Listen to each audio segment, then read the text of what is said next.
Did you hear about what went on down by the river here in Sunbury last week? It was all in the newspapers. The Daily Mirror said the peaceful village of Sunbury-on-Thames became a battlefield. The Daily Express even called it the Battle of Sunbury. I ask you.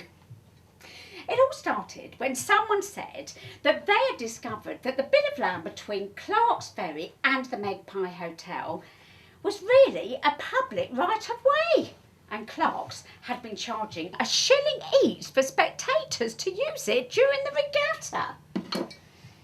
Anyway, the district council sent along a team of their own navvies to pull down all the fencing and cover the site with 12 tons of gravel.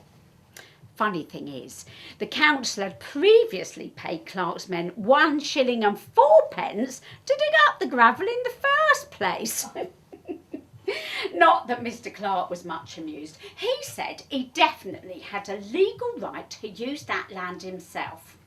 So he sent along a team of his own labourers to replace all the fencing and shovel all that gravel back into the Thames. Well, before long hostilities had broken out, crowds gathered, tempers flared, voices were raised, and the police arrived in numbers. Of course, it wasn't helped by all the idiots going along to see what was going on. Well, that's how it seemed to me when I went along to have a look. Anyway, the council kept putting up the fencing and putting down the gravel, and Clark's men kept putting back the fencing and removing the gravel. It went along for a number of weeks. But how about this? The councillor's daughter, Miss Anod, took over the fight when her father was unavailable. She not only led the campaign, but she also pulled up one of the heavy wooden piles herself. The newspapers called her Sunbury's Joan of Arc. The Express called her a pretty girl with doe eyes and a dimple in each cheek. But despite her looks, she was thought to be a tough character because she vowed to carry on the campaign. And Mr. Clark vowed to fight back.